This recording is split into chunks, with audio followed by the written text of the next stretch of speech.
Welcome to our channel পড়াশোনা point. আজ আমি তোমাদের ওয়েস্ট বেঙ্গলের বিভিন্ন পরীক্ষায় আসা গণিতের সমস্যার সমাধান করাবো। ভিডিওটা শেষ পর্যন্ত দেখবে, আশা করি ভালো লাগবে তোমাদের, এবং ভবিষ্যতে এই টাইপের কোনো প্রশ্ন এলে তোমরা অনায়াসে করতে পারবে। তো দেখো, আমাদের প্রথম প্রশ্ন বলেছে এ ও বি এর আয়ের অনুপাত P3:4।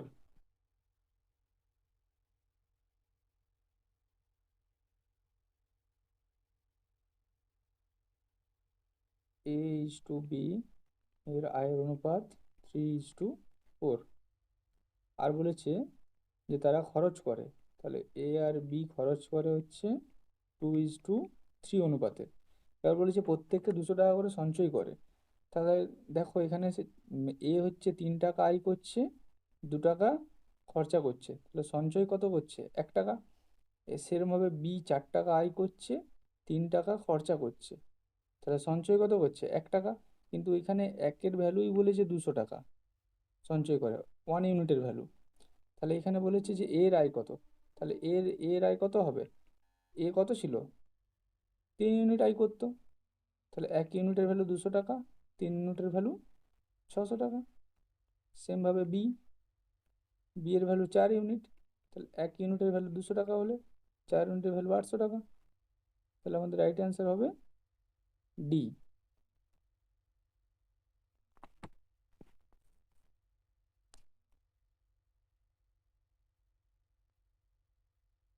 পরবর্তী অঙ্ক।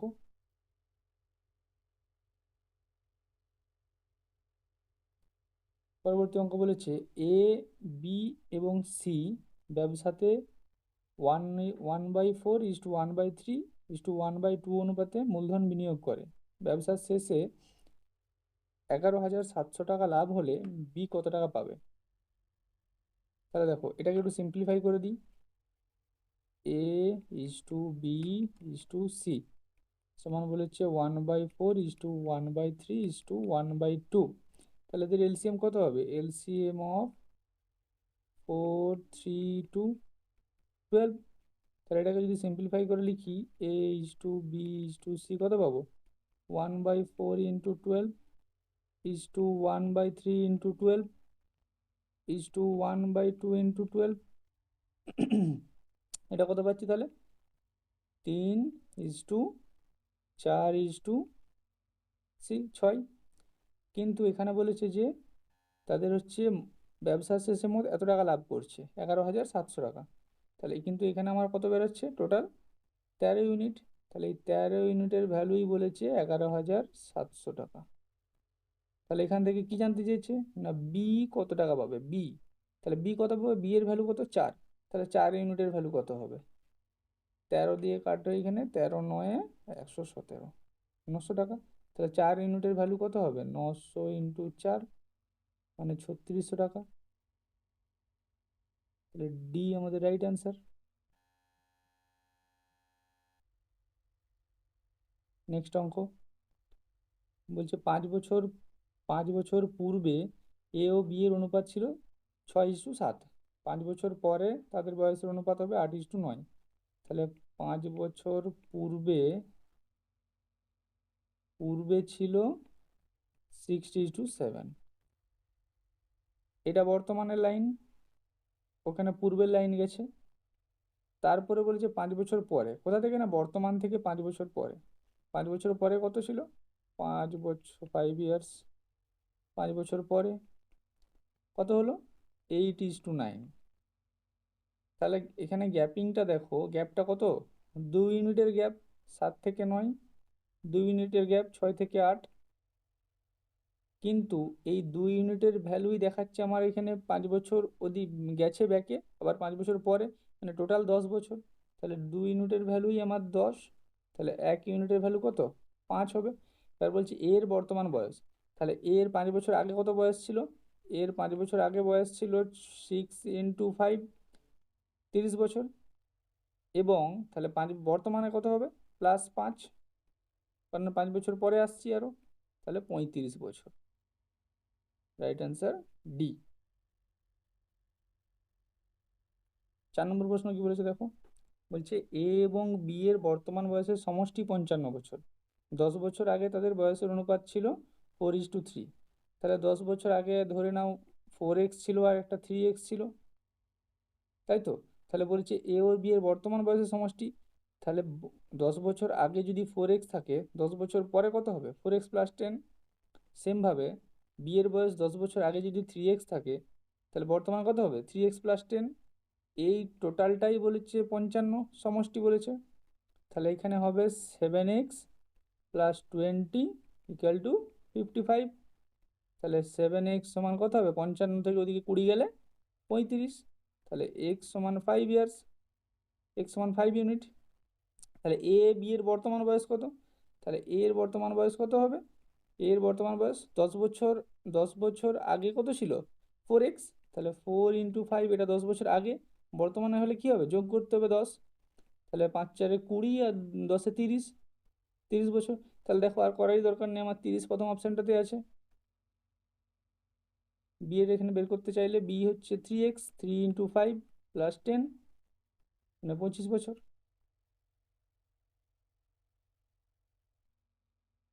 নেক্সট বলেছে গ্যাসের দাম 25% বৃদ্ধি পেয়েছে। কোনো পরিবার যদি গ্যাসের মাসিক খরচ অপরিবর্তিত রাখতে চায়, তবে গ্যাসের ব্যবহার শতকরা কত কমাতে হবে? তাহলে 25% বৃদ্ধি, 25% বৃদ্ধি পেয়েছে, ইনক্রিজ করেছে। 25%-এর ফ্র্যাকশন ভ্যালু কত আমরা জানি?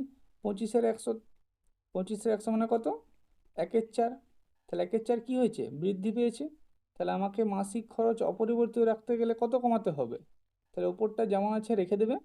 এইখানে এই 4টা কী হচ্ছে? এখানে বৃদ্ধি বাড়ছে, 1 বাড়ছে 4-এ। তাহলে কত হবে? 5। এটা 1/5 কমাতে হবে। তাহলে পার্সেন্টেজে করলে কত হবে? 100% দিয়ে গুণ, তাহলে 20%। বা এটা তোমরা যদি 100 ধরে করতে চাও, তাহলে এরকম করতে পারো যে এখন 100 টাকা ছিল, আগে খরচ হতো 100 টাকা, দিয়ে বৃদ্ধি পাওয়ার ফলে হচ্ছে 125 টাকা। কিন্তু পরিবার বলছে না আমি 125 টাকা খরচা করব না, আমি 100 টাকাই খরচা করব। তাহলে বর্তমানে খরচা কত হবে? এটা করলেও অ্যান্সার বেরিয়ে যাবে, 20%ই বেরোবে। করে দেখবে তোমরা। নেক্সট অঙ্ক বলছে যদি দুটি স্টেশনের মধ্যে পৌঁছানোর সময় 20% হ্রাস করতে হয়, তবে একটি ট্রেনের গতিবেগ শতকরা কত বৃদ্ধি করতে হবে? দেখো এটা একই অঙ্ক, সেম কনসেপ্টের উপরে। তোমাদের এটা HW থাকলো, তোমরা এটা করে কমেন্ট বক্সে জানিও কত অ্যান্সার হলো। 7 নম্বর কোশ্চেন, কোনো ক্রেতা ক্রমিক 10% ও 20% ছাড় পেলে মোটের উপর কত ছাড় পেলেন? দেখো এটা একটা সাকসেসিভের ফর্মুলা আমরা শিখেছি, x+y+xy/100। তাহলে এখানে ছাড় পেয়েছে কত? প্রথমে 10% পেয়েছে ছাড়, তারপরে 20% ছাড় পেয়েছে। তাহলে মাইনাস, মাইনাসে মাইনাসে প্লাস, 10 × 20/100।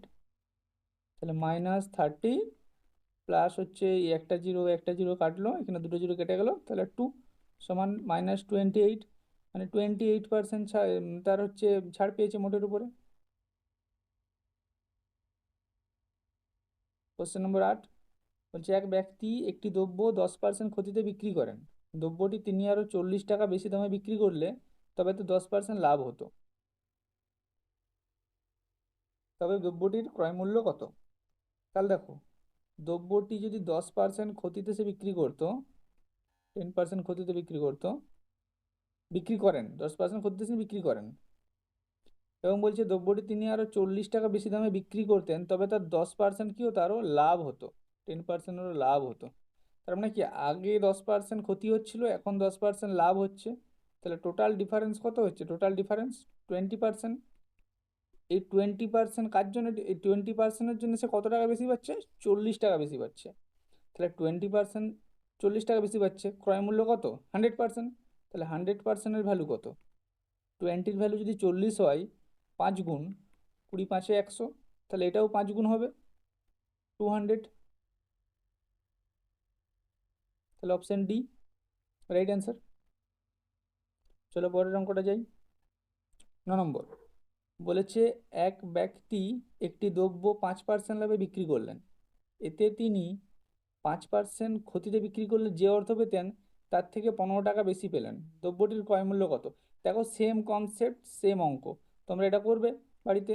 5% ক্ষতিতে বিক্রি করছে, আবার যদি 5% বেশিতে, 5% লাভে বিক্রি করলো, 5% লাভে বিক্রি করলো, যদি 5% খদ্দে বিক্রি করতো তাহলে তার যে ডিফারেন্সটা হতো সেটা বলছে 15 টাকা। তোমরা এটা করবে হোম টাস্ক এবং কমেন্ট বক্সে জানাবে এর অ্যান্সার কত হলো। নেক্সট অঙ্কে চলে যাচ্ছি আমরা। কোশ্চেন নাম্বার 10 বলছে একজন দোকানদার তার দোকানের জিনিসপত্রের উপর 10% ছাড় দেয়।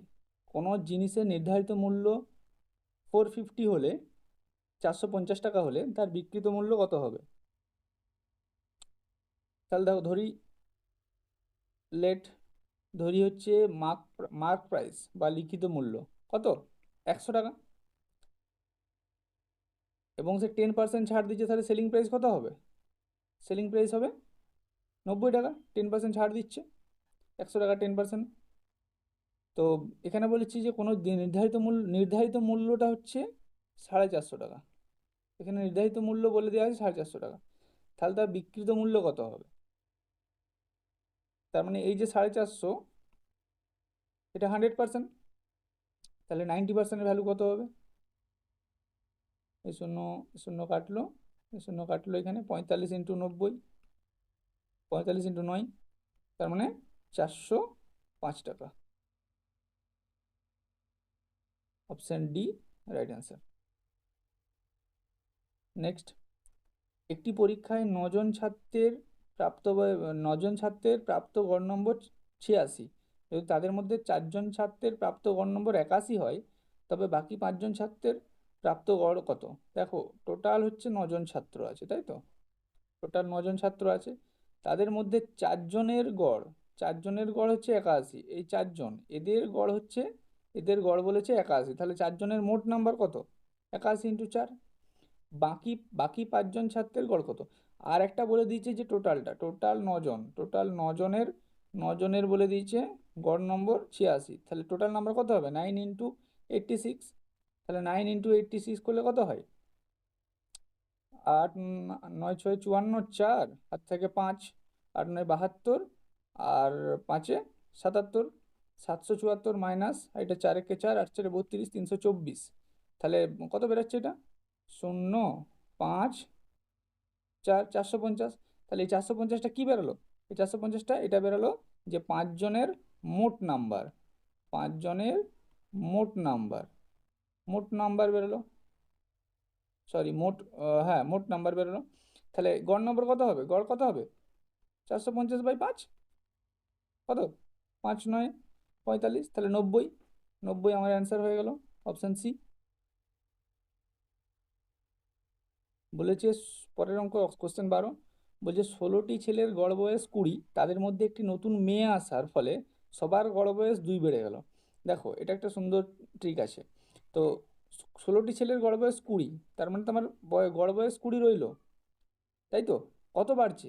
এক্সট্রা বাড়ছে, কিসের জন্য বাড়ছে? একটা নতুন মেয়ে এসছে, যার ফলে প্রত্যেকের গড় বয়স, এই যে সবার কথাটা আছে না, সবার গড় বয়স 2 করে বেড়ে গেছে। তাহলে 16 জন ছিল আগে, এখন কতজন হয়েছে? আর একজন এক্সট্রা এসছে, কেউ তো যায়নি ছেড়ে, একজন এক্সট্রা এসছে, তাহলে 17 জন হয়েছে। সবার 2 করে বেড়েছে, তাহলে কত বাড়েছে? 34 বেড়েছে।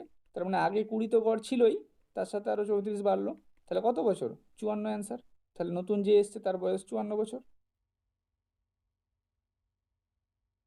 পরের অঙ্ক, একটি চিড়িয়াখানায় কিছু সংখ্যক সিংহ আছে এবং কিছু সংখ্যক টিয়া পাখি আছে। তাদের মাথার সংখ্যা 100 এবং পায়ের সংখ্যা 290। সেখানে কতগুলি টিয়া পাখি আছে দেখো। তাহলে বলেছে দেখো মাথার সংখ্যা 100, মানে কোনো একটা ধরো চিড়িয়াখানা, তাই তো? কোনো একটা চিড়িয়াখানা, সেখানে হচ্ছে সিংহ আছে, আর টিয়া পাখি আছে, প্যারট আছে। তাহলে সিংহ আর প্যারট টিয়া পাখি মিলে টোটাল মাথা বলেছে 100টা। তার মানে কি, এখানে আমি কি পেলাম? যে আমার 100টা টোটাল প্রাণী রয়েছে। এবারে সিংহের 4টে করে পা আছে, আর প্যারটের তো 2টো পা, 4টা পা তো নেই। তাহলে যদি 100টা আমার মাথা হয়, তাহলে আমি যদি 2টো করে পা ধরে নিই কমন সবার, তাহলে টোটাল কত পা হচ্ছে? 200টা পা। এটা কমন পেলাম। কিন্তু এখানে বলেছে পায়ের সংখ্যা 290, তাহলে 290 থেকে 200 বাদ দিলে কত হয়? 90। এই 90টা পা আছে, এবার এটা কার জন্য আছে? এটা সিংহের জন্য আছে। তাহলে সিংহ আছে, যদি 2 দিয়ে ভাগ করে দিই, তাহলে কত হবে 45। তার মানে ওখানে 45টা সিংহ আছে, কিন্তু আমাকে জানতে চেয়েছে কতগুলো টিয়া পাখি আছে। তাহলে টিয়া পাখির সংখ্যা কত হবে? টিয়া পাখির সংখ্যা কত হবে? টিয়া পাখি আছে হচ্ছে তোমার আগে ছিল টোটাল 100টা, আমরা জানি পেয়েছি। তার থেকে 45 বাদ দিয়ে দাও, মানে কটা? 55টা। তাহলে 55টা আমার টিয়া পাখি আছে, অপশান ডি। দেখো 45 তোমরা মেরে দিলে ভুল হতো এখানে, তাহলে কি বেরোচ্ছে দেখতে হবে এখানে। চলো পরের অঙ্ক 14টা। বলছে বার্ষিক 12% সরল সুদের হারে কত বছরে একটি নির্দিষ্ট পরিমাণ অর্থ দ্বিগুণ হবে? তাহলে দেখো, কোনো ধরো পি টাকা আমি ইনভেস্ট করেছিলাম, ওই পি টাকাটা টুপি হয়ে যাবে, দ্বিগুণ হওয়া মানে, তাই তো, পিটা টুপি হয়ে যাবে। তাহলে ইন্টারেস্ট আমার কত হচ্ছে এখানে? ইন্টারেস্ট পি পরিমাণ বাড়ছে, টুপি মাইনাস পি। তাহলে আমরা ফর্মুলা জানি, আই সমান P R T by 100, P R T by 100। তাহলে আয়ের মানটা কি? পি, পি তো পি আছে, আর কত পার্সেন্ট? 12% হারে। আর টি কত জানি না, টি বের করতে হবে, বাই 100। দেখো এখানে পি থেকে পি ক্যান্সেল আউট হয়ে গেল, তাহলে টি সমান কি বেরোলো? 100/12। 100/12 মানে কি লিখতে পারি আমরা? 4×25 100, আর 4×3 12, 25-3। তাহলে 25-3 মানে 3×8 24, মানে 8 বছর। আর 1 1-3, তাহলে 1-3 × 12 মানে কত? 4 মাস। তাহলে 8 বছর 4 মাস আমার রাইট অ্যান্সার। 15 কোশ্চেন ধরো। বলছে একটি নৌকা স্রোতের অনুকূলে 6 মিনিটে 1 কিলোমিটার যায়। তাহলে দেখো 6 মিনিটে যায় 1 কিলোমিটার, এবং স্রোতের প্রতিকূলে ঘন্টায় 6 কিলোমিটার যায়। তাহলে দেখো একটা একটা গতিবেগ আমাকে মিনিটে দেওয়া আছে, ডাউন স্ট্রিমটা, তাহলে ডাউন স্ট্রিমটা আমার মিনিটে দেওয়া আছে, আর আপ স্ট্রিমটা দেওয়া আছে কিলোমিটার/ঘন্টা। তাহলে আমাকে এটাও ইয়েতে আনতে হবে, কিলোমিটার/ঘন্টায় আনতে হবে। তাহলে 6 মিনিটে যদি 1 কিলোমিটার যায়, 1 মিনিটে কত যাবে? 1 মিনিটে 1-6 কিলোমিটার যাবে, তাই তো। তাহলে এখানে যদি, তাহলে 60 মিনিটে কত যাবে? 60 মিনিটে মানে 1 ঘন্টা, 1 ঘন্টায় কত যাবে? 1/6 × 60, মানে কত? 10 কিমি। তাহলে এটা কি বেরোলো? 10 কিমি/আওয়ার। এটা বেরোলো আমার ডাউন স্ট্রিম গতিবেগ। তাহলে ডি বেরোলো 10 কিমি/আওয়ার। এবার এখানে বলি যে স্রোতের প্রতিকূলে, তাহলে আপস্ট্রিম গতিবেগ কত? 6 কিমি/আওয়ার দেওয়া আছে। তাহলে এখানে বলি স্রোতের বেগ চেয়েছে, তাহলে স্রোতের বেগ যদি আমরা ওয়াই ধরি, স্রোতের বেগ জানি ওয়াই সমান কি হয়? D - U/2। আর যদি নৌকোর বেগ চাইতো, তাহলে এক্সটা, নৌকোর বেগ যদি এক্স ধরতাম, এক্সটা কি হতো? D+U/2। তাহলে স্রোতের বেগ সবসময় কম হয়, তাহলে 10 - 6/2 মানে 4/2 = 2 কিমি/ঘন্টা। এটা আমার হয়ে গেল অপশন ডি রাইট অ্যান্সার, 2 কিমি/ঘন্টা। বোঝা গেছে সবার? চলো পরের অঙ্ক। বলেছে 45 মিটার বাহু বিশিষ্ট একটি বর্গক্ষেত্রের চারিদিকে দুবার পরিক্রমা করতে এক ব্যক্তির কত সেকেন্ড সময় লাগবে? তাহলে দেখো 45 মিটার বাহু বিশিষ্ট একটা বর্গক্ষেত্র, ধরো একটা বর্গক্ষেত্র, এটা এটা একটা বর্গক্ষেত্র, যদিও বর্গক্ষেত্র ঠিকঠাক হলো নি, তাও ধরে নাও এটা একটা বর্গক্ষেত্র, ঠিক আছে। তাহলে এটার হচ্ছে 45 মিটার বাহু, প্রতিটা বাহু 45 মিটার করে, প্রতিটা বাহু 45 মিটার করে আছে। বলছে এই বাহুগুলোর চারিদিকে দুবার প্রদক্ষিণ করতে হবে। তাহলে যদি দুবার প্রদক্ষিণ করতে হয়, ধরো এখান থেকে কেউ একজন স্টার্ট করলো, তাই তো, সে এদিকে গেল গেল গেল গেল, এভাবে এলো, এদিকে গেল, একবার একবার হলো, আবার একবার গেল, আবার একবার গিয়ে এই পয়েন্টে এসে শেষ করলো। তাহলে দুবার প্রদক্ষিণ হয়ে গেল,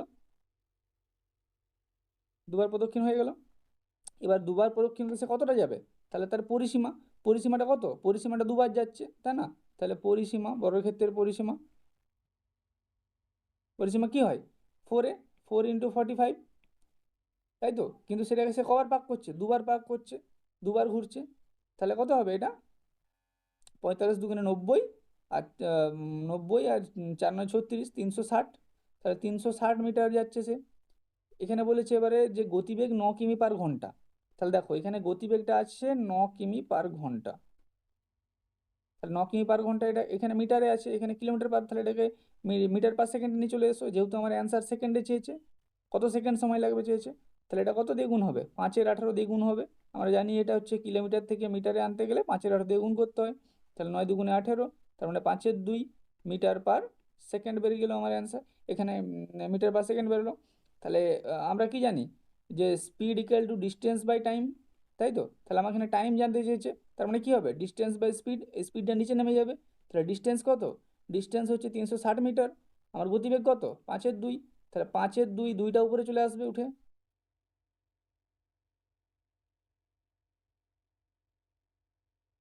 5 7 35, 5 দুগুণে 10, তাহলে 2 দুগুণে 4, 7 দুগুণে 14, 144 সেকেন্ড সময় লাগবে।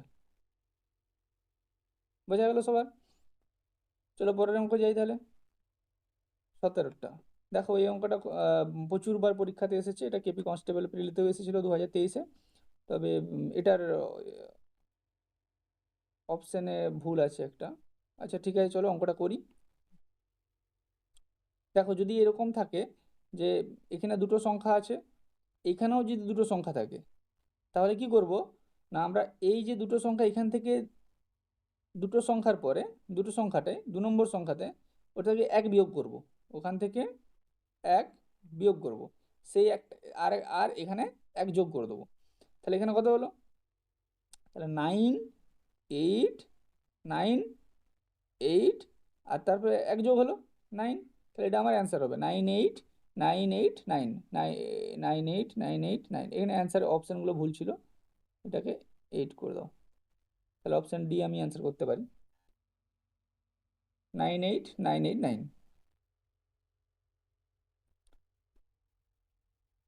18 অঙ্ক বলছে একটি খুঁটির 1/2 অংশ কাদায়, 1/3 অংশ জলে ও 25 মিটার জলের উপরে আছে। খুঁটিটি কত লম্বা ছিল?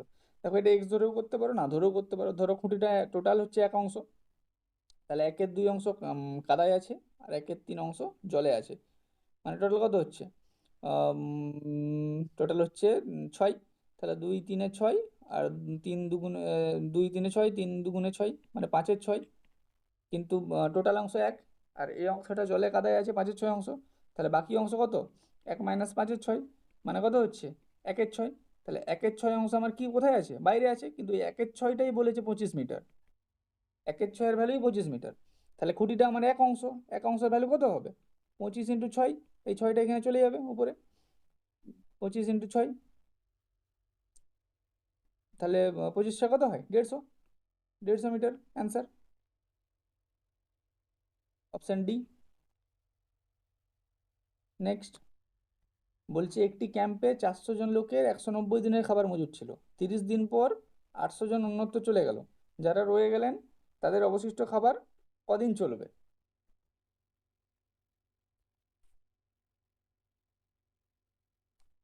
তাহলে দেখো, সরি 4000 লোকজন, 400 বললাম, সরি। তাহলে 4000 জন লোক 190 দিনের খাবার মজুদ ছিল, 30 দিন পরে, মানে তাহলে আর কতদিন রইলো এক্সট্রা? 160 দিন রইলো, আর 160 দিন। তাহলে বলছে 4000 লোকের জন্য খাবার এবার কতদিন চলবে? 160 দিন চলবে। তাহলে একজনের খাবার কদিন চলবে? চার 4000 ইন্টু 160। 4000 জন লোক মিলে যদি কোনো একটা খাবার, কোনো একটা যে মজুদ আছে খাবার, সেটা যদি 160 দিন খেতে পর্যন্ত খেতে পারে, তাহলে যদি একজন লোক মিলে বলা হয় সেই খাবারটা খেতে, তার কত সময় লাগবে? তাহলে নিশ্চয়ই বেশি সময় লাগবে। তাহলে 4000 ইন্টু 160। এবার বলেছে 800 জন অন্যত্র চলে গেল, 800 জন অন্যত্র চলে গেল। তাহলে এখন কতজন আছে? 3200 জন আছে। 4000 থেকে 800 জন চলে গেলে তাহলে কত থাকলো এখন? 4। তাহলে 3200 জনের কত সময় লাগবে? একজনের যদি 4000 ইন্টু 160 সময় লাগে, তাহলে 3200 জনের নিশ্চয়ই থেকে কম সময় লাগবে, কম তাড়াতাড়ি শেষ করে দেবে খাবারটা। তাহলে এটা কত হবে? 8 দুগুণে 16, 8 4-এ 32, 4 10, মানে 200 দিন চলবে তাদের। এটা হচ্ছে অ্যান্সার, 200 দিন চলবে, অপশান বি।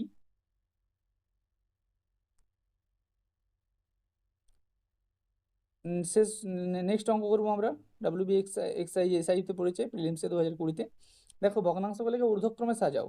তাহলে যখনই এরকম দেওয়া থাকবে, নিচের সংখ্যাটাকে আমরা সবসময় সমান করার চেষ্টা করব।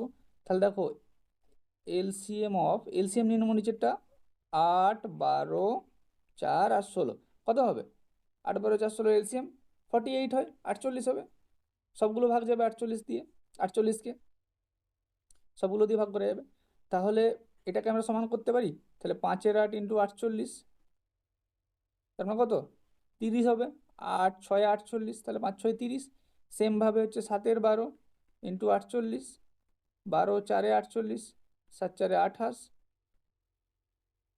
3-এর 4 ইন্টু 48, 4 12 48, 3 12 36, আর 13 16 ইন্টু 48, 16 3-এ 48, 13 3-এ 39। তাহলে দেখো এবারে আমরা পেয়ে গেছি। এবারে আমরা কি করব, ঊর্ধ্বক্রমে সাজাবো ছোট থেকে বড়। তাহলে ছোট থেকে বড় কোনটা ছোট, তাহলে 7/12, এটা সব থেকে ছোট, তাহলে 7/12 ছোট, এই যে অপশন বিতে আছে। আর কিছু দেখার দরকার নেই আমার।